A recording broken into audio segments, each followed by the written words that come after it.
O Papa tem falado ultimamente de paz.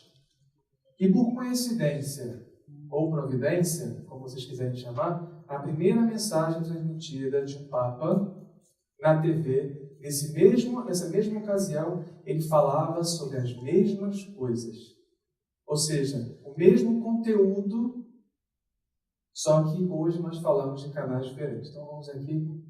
Dà o Signore a coloro che soffrono persecuzione per la fede il tuo spirito di fortezza, per unirli indissolubilmente a Cristo e alla sua Chiesa.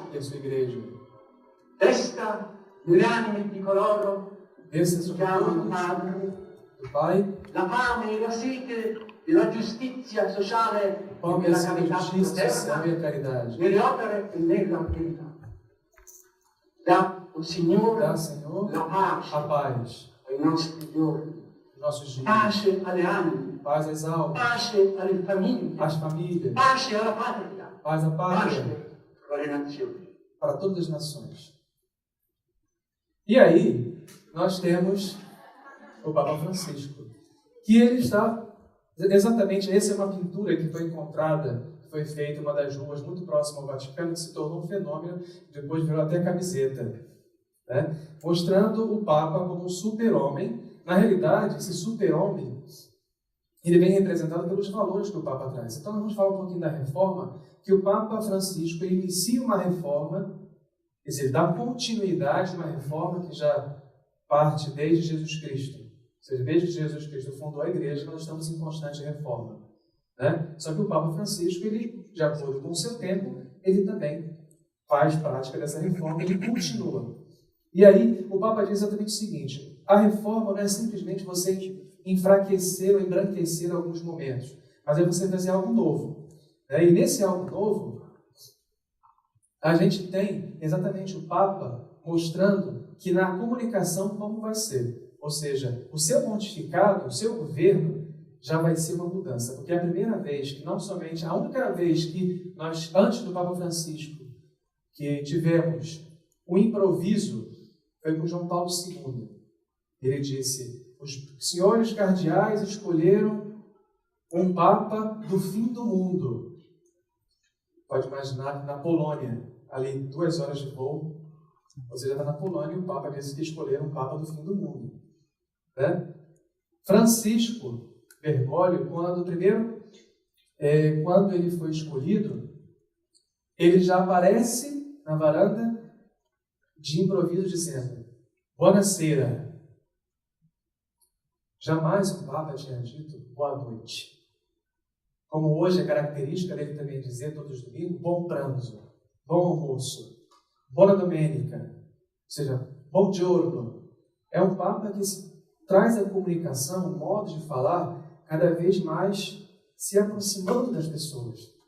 Ou seja, todos aqueles obstáculos vão sendo destruídos e ele vai se aproximando cada vez mais do modo de falar cotidiano das pessoas.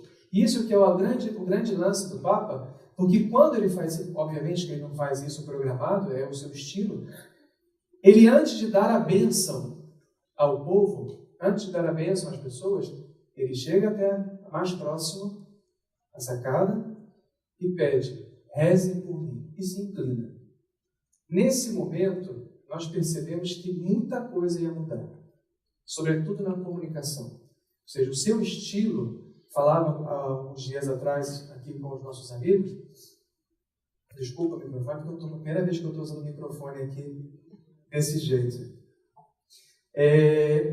Nós vimos exatamente assim, que o Papa ele mudou o estilo de comportamento dentro do próprio Vaticano. Não somente da comunicação, mas da sua guarda pessoal, da guarda do Vaticano, de quem trabalha nos correios do Vaticano, porque o Vaticano também tem correio, tem bombeiro, tem oficina mecânica, tem hospital, tem farmácia, supermercado, tem tudo isso dentro de um país, que é o Vaticano. Então ali, o Papa ele mudou o estilo de vida, de comportamental de todas essas pessoas. Ele programou isso? Não. O seu modo de ser trouxe isso para a realidade daquelas pessoas. E aí, nós explicamos exatamente um pouco da instituição. Nós temos duas realidades que elas não são separadas, mas elas se complementam. Primeiro que nós temos o Vaticano como país, o Estado.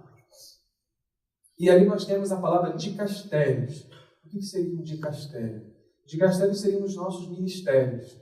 Ou seja, um país tem Ministério da Defesa, Ministério de Segurança, Ministério da Educação, tudo isso. O Vaticano como país também tem, só que se chama dicastério ou congregação. E aí nós temos congregação para o clero, tudo aquilo que diz respeito aos padres do mundo inteiro, congregação para os bispos, congregação para a família, a vida, tudo aquilo que diz respeito à família, à ética, à bioética do mundo.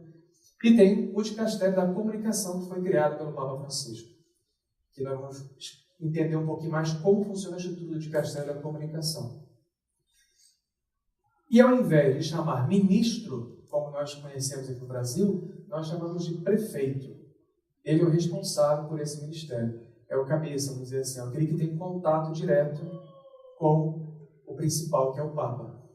E logo depois nós temos os funcionários e todos os colaboradores. Isso é um chefe de Estado. O Papa também é um líder religioso. Essa estrutura de vermelho, ela está dentro da estrutura de azul, que é a igreja no mundo inteiro, né? E cada país tem a sua conferência, tem a sua estrutura. Não podemos pensar somente a Igreja Católica como uma estrutura única. Só dentro da Igreja Católica são mais de 20 ritos diferentes. E todos em comunhão com o Papa. Uma das características, uma das belezas que eu acho de morar em Roma é você ver uma universalidade da Igreja imensa. Você vê gente de cultura africana, asiática, de ritos que você nunca viu na sua vida. Então você vê não somente no aspecto religioso, mas no aspecto cultural, e de alargar um pouco, pensar que é muito maior daquilo que a gente pode imaginar. E nós temos, além dos ritos, as dioceses são as circunscrições geográficas. Por exemplo, aqui Florianópolis é uma circunscrição geográfica, é uma arquidiocese. E aqui, essa arquidiocese tem um bispo que tem um povo, ou seja, ele é responsável por esse pedaço. Os bispos e todos os fiéis. Os fiéis normalmente também os colaboradores são fiéis. Ou algum colaborador que pode, de repente, não ser um católico.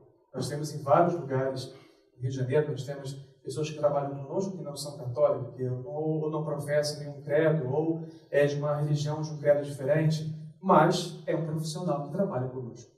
Né? Essa é a estrutura um pouco da igreja.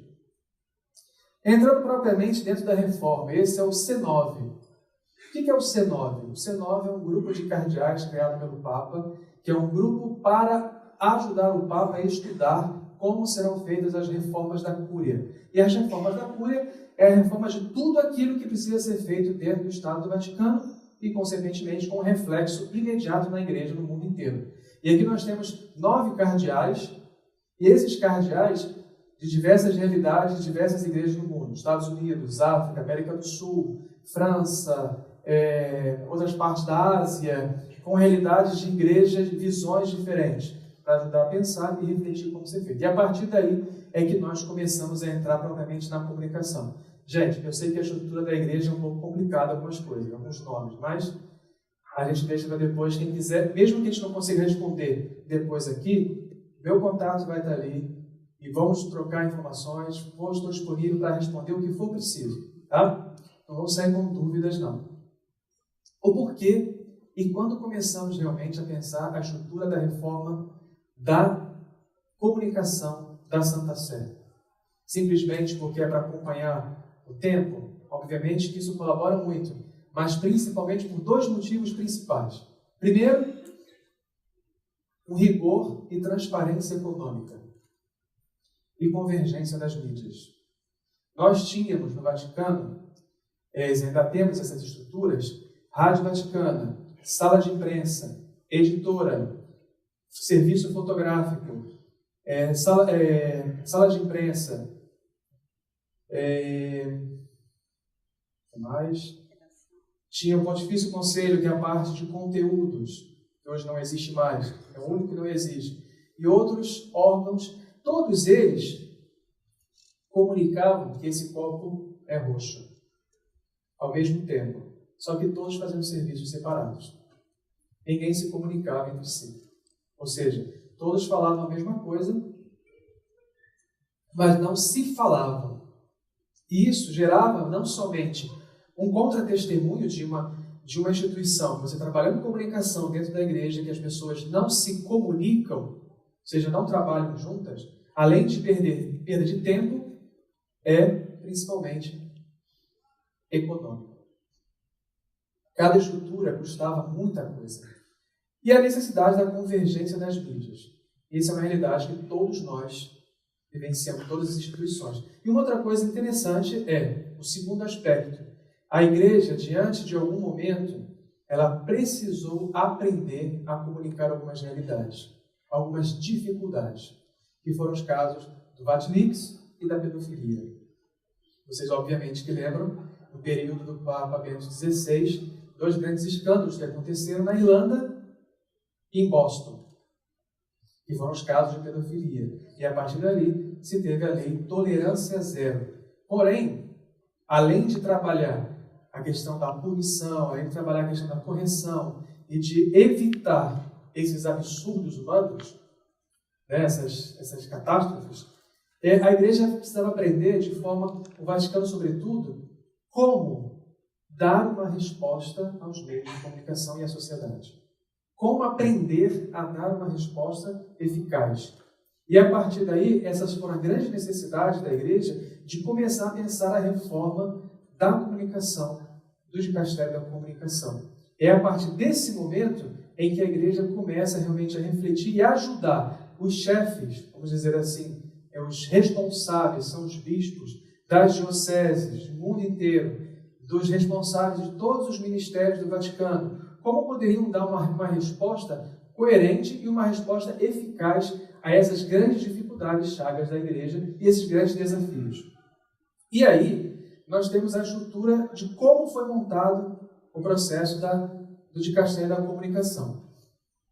Primeiro, até 2015 foi um processo de 4 anos, toda essa estrutura de montar, de fazer essa convergência. Nesses 4 anos, nós colocamos a sala de imprensa, o Pontifício Conselho para a Comunicação Social e o serviço da internet. Foram os 3 primeiros que nós conseguimos acoplar debaixo do dicastério da comunicação. Depois, colocamos a Rádio Vaticana e o Centro Televisivo Vaticano, que é a TV. Então, em 2016, nós já tínhamos 5 canais dentro do dicastério da comunicação. A Rádio Vaticano é o meio mais antigo do Vaticano de comunicação. Por que nós mantemos ainda a Rádio Vaticano hoje? Porque nós conseguimos chegar com a Rádio Vaticano em lugares onde a internet não chega. É o único meio em alguns países onde as pessoas conseguem ainda ouvir o Papa.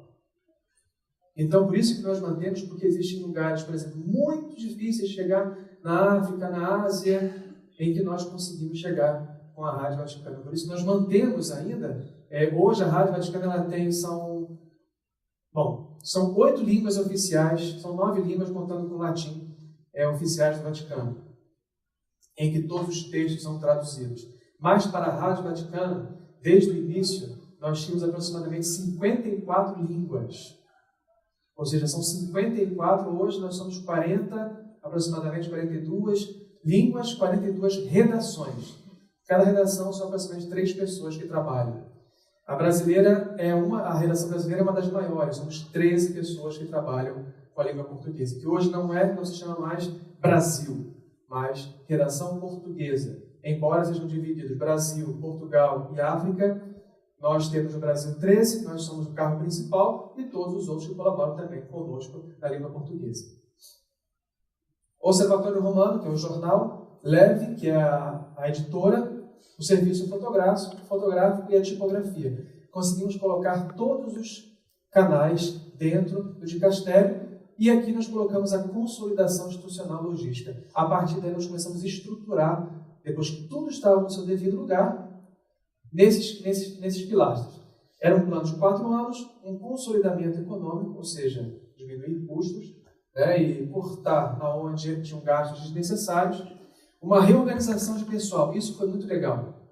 Por quê? Nós tínhamos pessoas que eram profissionais de uma área, mas estavam fazendo coisas completamente diferentes da sua área, dentro da comunicação. E nós conseguimos realocar essa pessoa dando formação e de forma que ela agora faz aquilo que ela gosta de fazer.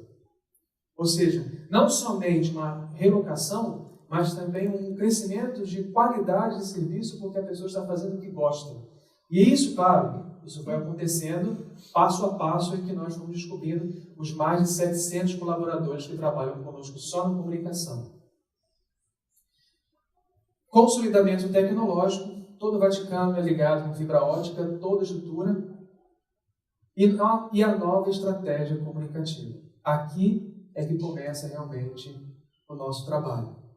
E aí, esse é o time que hoje... Lembra que eu falei o que é um dicastério? Um ministério. O ministério precisa de um prefeito.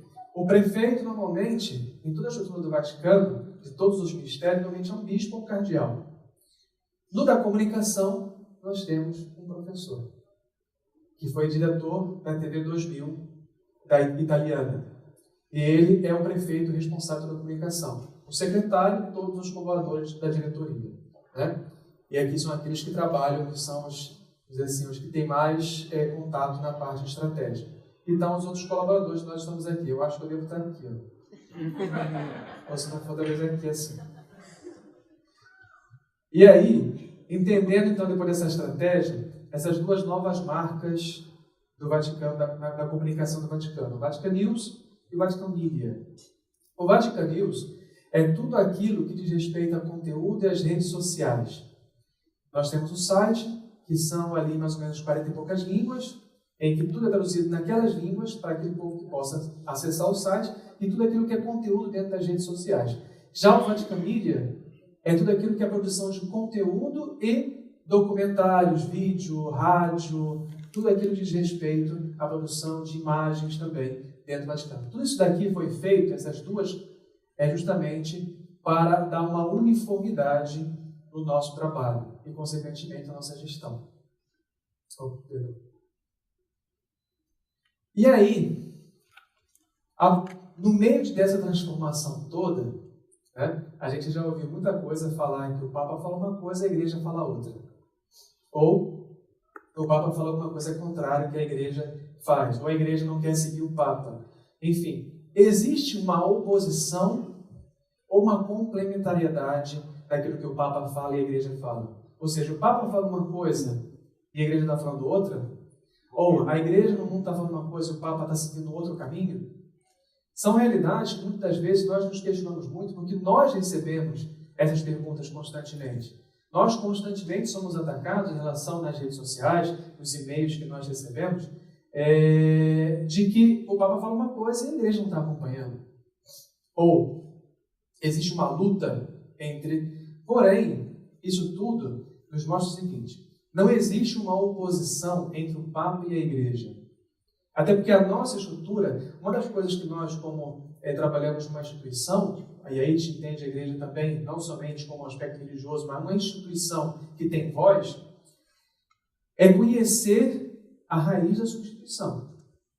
Se a gente não conhecer bem a raiz da nossa instituição, que ela é feita, como ela é feita, para que serve, a sua finalidade, a sua missão, fica um pouco difícil da gente trabalhar. E a gente conhece por quê? A gente sabe que o Papa e a Igreja não são oposições. Aqui eu coloquei a imagem do Papa, da Basílica de São Pedro, Vaticano, e mais próximo da gente é a Igreja no Brasil. Nós não temos uma oposição, nós temos uma unidade, porque esse é o conceito básico dos documentos da Igreja Católica. O Papa, o Bispo de Roma, o sucessor de Pedro, fundamento da unidade que liga entre si, tanto o Bispo como fiéis. Nós acreditamos que aonde está o Papa, aonde está a Igreja. É a mesma coisa. O que o Papa diz é a mesma coisa que diz a Igreja. E aí, vamos entrar em números. E aí tem uns lances bem legais para a gente, sobretudo nós somos brasileiros. Aqui nós temos o Instagram do Papa. Nós estamos crescendo aqui o número. Tá? Nós temos... no Instagram do Papa, nós utilizamos somente 4 línguas: inglês, espanhol, italiano e português. Tá? São as 4 principais. E aqui nós temos o do Vatican News. Repare que tem uma diferença exorbitante aqui entre os dois números. Por quê? As pessoas precisam se identificar com uma pessoa, não somente com uma instituição. Então é muito mais fácil para as pessoas se identificarem com o Papa Francisco do que com o Vaticano. Aqui nós temos duas linhas editoriais diferentes. Nesta aqui é tudo que diz respeito ao Papa. O que ele fez, o que ele fala, somente o Papa, nada mais. Já no Vatican News nós temos Papa, Vaticano e Igreja Católica no mundo. O objetivo aqui do Vatican News é principalmente mostrar uma universalidade da Igreja. Por que a gente não tem um para cada língua?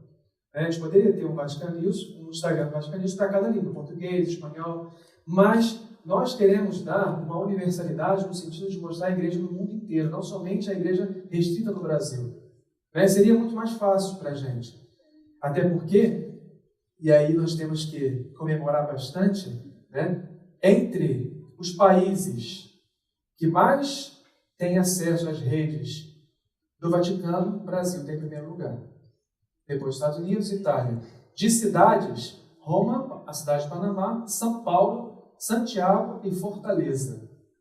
São as cidades mais que utilizam frequentemente as nossas redes sociais. E aí uma coisa mais interessante ainda, e aí nós podemos comemorar como brasileiros, que nós somos a redação que começou a utilizar o Facebook, do Vaticano. Nós somos os primeiros a enviar vídeos do Papa via WhatsApp para o mundo inteiro. E fomos os primeiros e somos agora os únicos a ter uma live dentro do Instagram TV. Ou seja, nós somos pioneiros. Eu sei que está filmando, Então, as outras línguas, espero que não tenha entendido o que eu tenha falado.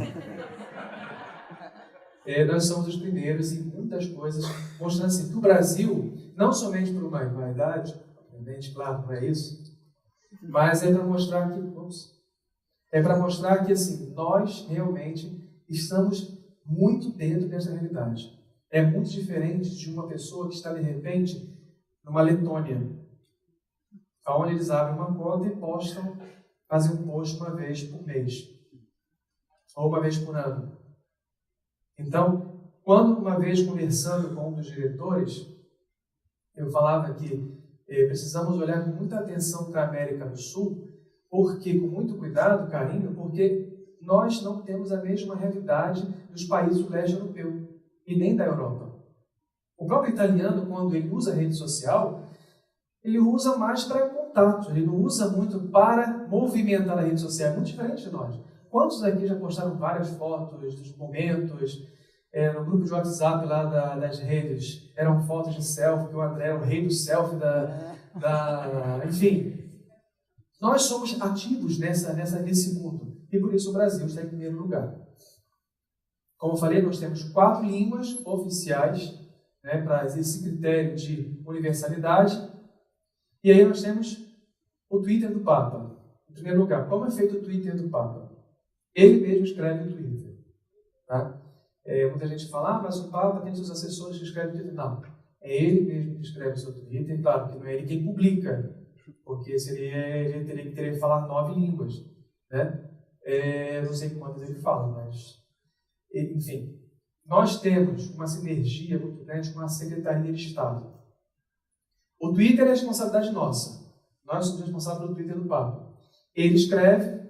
O que é a Secretaria de Estado? Alguém sabe o que é a Secretaria de Estado? Não.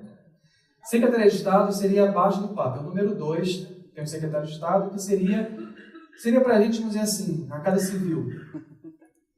Seria o segundo lugar, praticamente, me corrija se eu estiver errado, a nível de Brasil, o segundo lugar depois do presidente. Depois do Papa, tem a Secretaria de Estado, tem o Secretário de Estado, que é o cardeal, e o Papa envia o Twitter para a Secretaria de Estado, que fazem a tradução oficial, ou seja, eles são responsáveis por toda a tradução oficial do Papa. Seja homilia, seja pronunciamento, seja documento, seja qualquer coisa que o Papa fala que precisa ser traduzido, eles é quem são responsáveis. Claro, se o Papa encontra alguém no meio da rua, vai dar uma entrevista, assim, fala, cumprimenta, dá bom dia, que não precisa ser traduzido. Somente documentos, textos, pronunciamentos oficiais do Papa, passa pela Secretaria de Estado e depois nós recebemos e publicamos todos os dias. O Papa já tem uma programação daquilo que ele vai escrever, praticamente. Já se programa para escrever. Tal dia ele escreve sobre isso. Somente quando acontece algo de surpresa, algo inédito, por exemplo, como no domingo passado, ele falou na mensagem sobre o atentado no Sri Lanka. Além do Twitter normal que ele também faz um especialmente para aquela situação.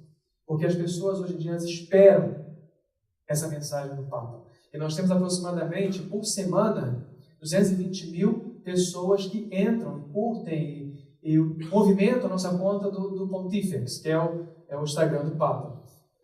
O dia mais visto e o mais utilizado é sempre mais popular, o Twitter sempre mais popular é o dia de Páscoa, o domingo de Páscoa. São aproximadamente 9, quase 10 milhões de pessoas. E aqui nós temos os 4 principais: inglês, espanhol, português e italiano. O Papa é o segundo líder no Twitter. E aqui nós estamos só perdendo para o Trump. Né? E aqui nós temos uma lista de todos os... aproximadamente, o Papa já cresceu um pouco, já tem 49 milhões e alguma coisa, e com certeza também o Trump já cresceu também um pouco. E aqui nós temos a interatividade do nosso Twitter. O que é? Quando o Papa normalmente ele posta, ele cria essa relação de otimismo na pessoa. Ele motiva, ele faz surgir, emergir sentimentos, sobretudo de admiração, elevação, esperança e gratidão. E as pessoas, normalmente, mesmo que elas respondam com pergunta ou alguma outra coisa, elas sempre dizem, algumas respondem simplesmente com amém. Vou mostrar mais na frente. O Twitter do Papa começou a criar novos estilos de linguagem, que nós utilizamos hoje. Também estamos muito atentos a esses novos tipos de linguagem, porque mostra exatamente a emoção de quem está seguindo as redes sociais do Papa. E aqui nós temos uma aqui. Claro que sim, Papa Francisco, as pessoas se sentem parte e se sentem realmente falando com o Papa. E aí, um outro caso, que é muito importante nessa hashtag aqui, Santa Marta, é a casa onde o Papa mora. Todas as vezes, nós observamos todas as vezes que nós colocamos no Twitter, o Papa coloca, e colocamos Santa Marta, sobe o número de participações. Por quê? A pessoa se sente fiel, ou quem não é fiel, ou qualquer pessoa que acompanha, ele se sente próprio dentro da casa do Papa. É como se ele estivesse em casa. É como se o Papa estivesse falando para ele no mesmo lugar.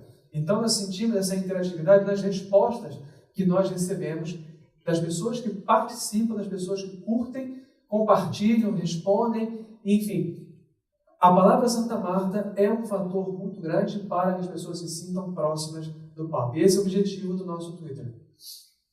Como eu falei, no novo estilo de linguagem, aqui nós temos linguagem, respostas em francês, espanhol, português, italiano, inglês, 17%, mas as maiores respostas, os maiores curtidas, comentários são os irmãos.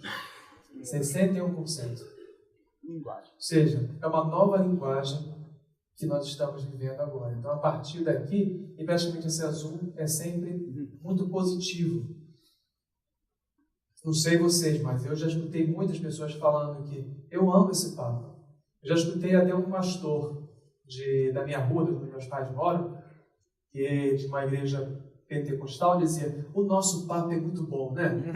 O nosso Papa é incrível.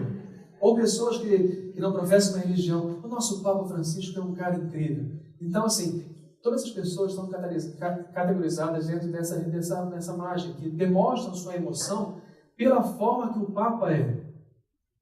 E aí, a gente parte... Quantos minutos? Está quase chegando? Vamos lá. 3 minutos. E aí nós temos aqui uma coisa muito importante. Muita gente me perguntou o que o Papa deseja para a comunicação. O que ele tem a dizer para a comunicação. E o Papa revelou isso logo depois, na sua primeira mensagem. Nós temos, a igreja tem todo ano uma mensagem que o Papa faz, disso já há mais de 50 anos. Dia Mundial das Comunicações Sociais. Então, ele, no ano de 2014, eu não sei se vocês ouviram uma expressão que ele usou muito, e em todos os lugares foram divulgados, chamada cultura do encontro. A teologia do encontro. Ou seja, o Papa ele deixa bem claro que nós não podemos ter medo de estar dentro desses canais. Porém, Porque atrás de toda tecnologia tem sempre um homem, tem sempre uma mulher, tem sempre um ser humano. E sempre vai precisar. Por isso que a tecnologia deve servir como um caminho de encontro. É o que nós estamos fazendo aqui. É nada mais do que isso. Além dos eventos, das palestras que nós estamos ouvindo aqui, mas quantos encontros, eu em um dia e meio já tive grande experiência aqui de conversar com algumas pessoas aqui, de aprender algumas coisas, de ouvir, de falar, e esse é o lance que o Papa está falando todos os momentos. A cultura do encontro que deve ser importante e deve ser vivida dentro do aspecto da comunicação, sobretudo das instituições públicas. Porque, na realidade, nós somos servidores para as pessoas, das pessoas. E elas têm que ter esse contato realmente, e aí todos nós devemos criar meios. Uma coisa interessante é que, antigamente, é possível você levar para o Papa, enviar para o Papa uma carta que você recebe uma resposta depois. Antigamente, as pessoas colocavam somente o seu endereço como remetente. Hoje, a Secretaria de Estado recebe uma carta para o Papa, vem endereço, e-mail, telefone celular e redes sociais. Ou seja, a pessoa quer certificar realmente que o Papa, se quiser entrar em contato com ela, ele vai conseguir. Ou seja, porque se criou também uma forma, o Papa criou um modo de telefonar de surpresa para algumas pessoas. Eu relato, e ele insiste. Não é que ele liga uma vez e ele não consegue, ele desiste. Eu lembro que uma vez ele ligou para uma freira, por algum motivo, ele ligou para ela que é uma secretária, né, na caixa postal. Ele deixou a mensagem. Depois ele ligou novamente. E ele conseguiu falar com ela. Ou seja, isso se criou um novo modo de contato que o Papa fez de interagir com as pessoas. Não somente através dos discursos, que sempre é a palavra oficial do Papa, né, do chefe, mas também esse modo de relacionar-se com as pessoas. Imagem. O Papa, ele é exatamente deste modo como nós estamos vendo. Nas audiências, o prefeito contava na audiência de quarta-feira que o Papa tem esse olhar penetrante, e parece que o Papa tem assim não sei, é Deus que conduz o seu olhar, porque ele para exatamente nas pessoas mais necessitadas, que precisam. E aqui, esse foi o primeiro maior momento assim, que nós vimos de uma imagem do Papa com o enfermo. Nas praças, nas audiências de quarta-feiras, em todos os lugares tem sempre muitos doentes. As pessoas levam doentes para que o Papa possa tocar, abençoar, rezar por elas. Né? E esse era um senhor muito desfigurado, o corpo inteiro. E o Papa parou, saiu do carro e foi abraçar essa pessoa e rezou com essa pessoa e tocou essa pessoa. Então, outros casos, esse também aqui, ele tinha a face totalmente desfigurada. Em hospitais, em lugares, as pessoas costumam levar até doentes com marcas. Eu tenho uma família de amigos que eles têm um filho de 3 anos, com isquemia múltipla. Então, a criança não se move praticamente. E nós conseguimos que o Papa, era uma audiência que a pessoa fosse até lá e o Papa tocasse essa criança. Então, assim, o Papa realmente tem atenção com essas pessoas. E nós, como trabalho de castelo da comunicação, não é que o Papa está vendo a câmera, o Papa vai lá e abraçar um dente para... Né? Não, o Papa, se você pegar a imagem, depois você não pegar, paciência. Mas ele vai tocar, ele vai encontrar aquela pessoa, ele vai exercer aquilo que ele falou em 2014, a cultura do encontro. E outras imagens também. E aqui tem um lance muito interessante nessa foto, o seguinte. Na Semana Santa nós temos a famosa missa de lava-pés, né? Que é na Igreja Católica, onde lava-se os pés de 12 pessoas. Aqui é o Papa fazendo isso. E aqui são os imigrantes, uma região da Itália, e esses 2 lugares aqui. Esse é o último, esse aqui também, mas esse foi desse ano, de uma penitenciária. O Papa vai celebrar a missa lá e lava o pé de 12 detentos. Porém, aqui é na Argentina, ele como bispo, não como Papa. Ou seja, mostrando que o que ele faz aqui, ele vai fazer antes. Ou seja, ele está simplesmente dando um seguimento daquilo que ele fazia antes. Esse é um lance muito interessante, porque aqui o Papa na Arábia Saudita, os Emirados Árabes, é a primeira vez que o Papa vai aos Emirados Árabes. né? E foi firmado um acordo de buscar a paz em todos os territórios, do diálogo, né? Foi firmado um acordo entre o sheik e o responsável, o líder religioso. Por que eu coloquei essa foto aqui? Porque esse encontro aqui aconteceu também há mais de 700 anos atrás. Olha como é que é a história. Um sheik foi à Terra Santa e lá São Francisco se encontrou com ele. Depois de 700 anos, é Francisco que vai e se encontra com o sheik. Ou seja, é muito interessante também essas pegadinhas do tempo, né? Aqui, nós temos um último grande feito que gerou tanta polêmica, mas muita polêmica. Um pequeno vídeo, rapidinho.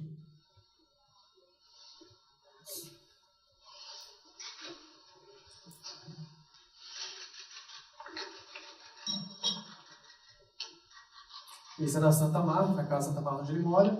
Depois de uma missa, ele beija o pé de 3 líderes do Sudão do Sul, que estão em guerra, e de uma viúva, de um outro líder.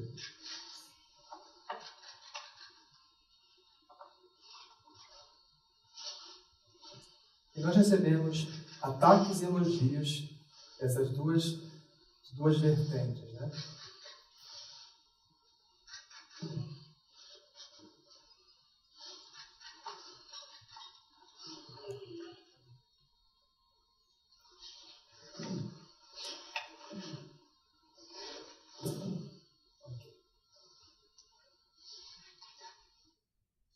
Bom, e aqui são os comentários que nós recebemos nas diversas redes sociais. Papa Francisco promovendo a paz, como fez Jesus. Deus abençoe o Papa e a todos nós. Eu acho uma grande humilhação dos cristãos. Eu só me ajoelho diante de Deus, Senhor Jesus Cristo. Não concordo. Amém. Esses aqui são os comentários mais simples que eu encontrei. Existem muitos outros que nós recebemos como e-mail também. Ou seja, o Papa é comunista, o Papa não deveria se ajoelhar, o Papa... Ou seja, de qualquer forma, o Papa ele sempre vai atrair, a partir do momento que ele desce, mostra sua humanidade, ele sempre vai atrair comentários positivos ou negativos. Eu acredito que vocês também vivem isso com os chefes de vocês, com o departamento de vocês. Bom, o Papa, esse livro foi lançado agora no dia 25 por esses 2 jornalistas, né? Fake Pope, que significa o seguinte: ele recolheu algumas fake news sobre o Papa Francisco. Uma é que o Papa vai renunciar, o Papa está morrendo, o Papa o Papa está deixando a igreja, o Papa vai sair da igreja, o Papa disse isso, o Papa disse aquilo. Porém, nossos comentários a gente observou o seguinte, que mais do que fake news, nós temos uma manipulação das palavras do Papa. Isso não digo a fé da sociedade, não, digo até mesmo dentro da igreja. Dentro da igreja nós temos uma ala mais progressista, uma ala mais tradicionalista, que muitas das vezes utilizam palavras do Papa e acaba o povo mesmo não acompanhando, sabendo o que está acontecendo, e vão por aquelas expressões que, teoricamente, foram feitas manipuladas. Então, existem muitas frases que depois, não sei se vai ter algum caso de fake news na próxima palestra de 2 horas sobre o Papa, mas tem algumas realmente que são muito sérias, que às vezes causam dificuldades. E aí, eu tenho que andar um pouquinho mais rápido, tem esse outro vídeo aqui do que é fake e o que é real. Isso é uma visita nos Estados Unidos, é muito interessante isso aqui, não sei se vocês já viram.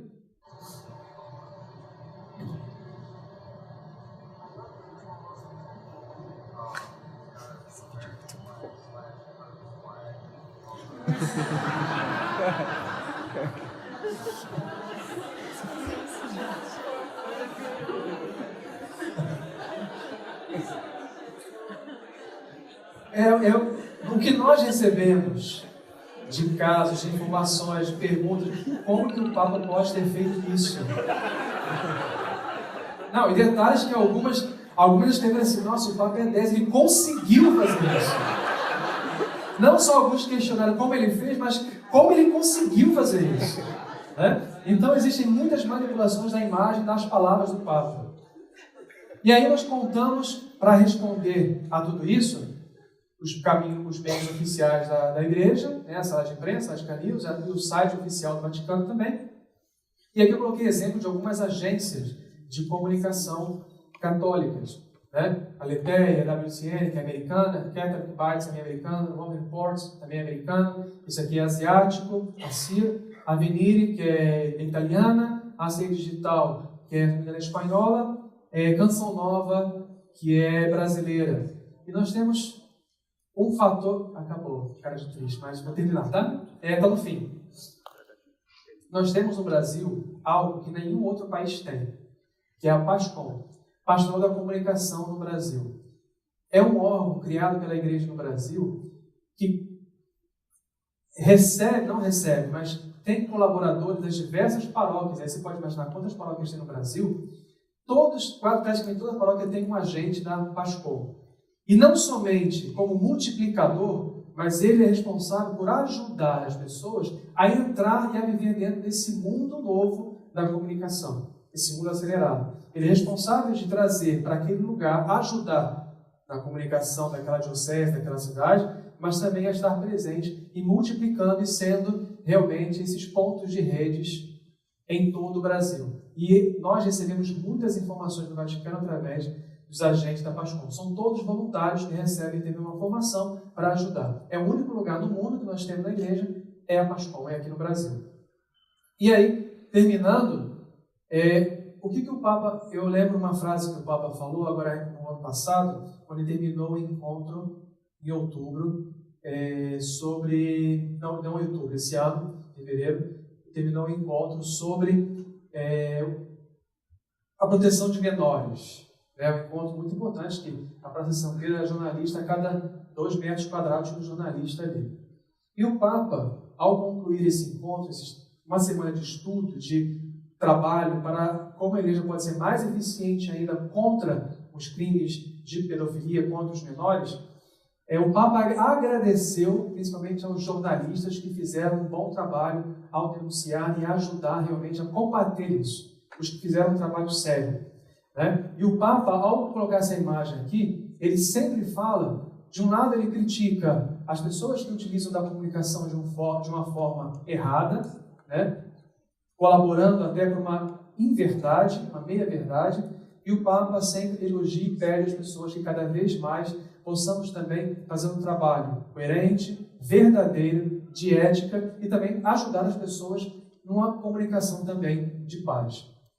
E aí, para terminar, nós começamos com aquele vídeo, né, do primeiro Papa, e encerramos com um novo vídeo que nós temos, já começamos há mais de um ano, chamado Vídeo do Papa. Todos os meses, o Papa ele tem uma intenção de oração no mundo inteiro.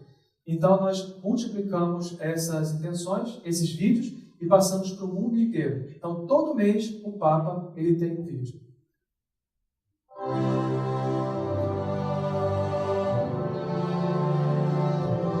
La presencia de los médicos, de los enfermeros y del resto del personal sanitario en las zonas devastadas por los conflictos es un signo de esperanza. Son personas sabias, valientes, buenas, que siguiendo su vocación trabajan en condiciones extremadamente peligrosas. Recemos por los médicos y el personal humanitario presente en zonas de guerra, que arriesgan su propia vida para salvar la vida de nosotros.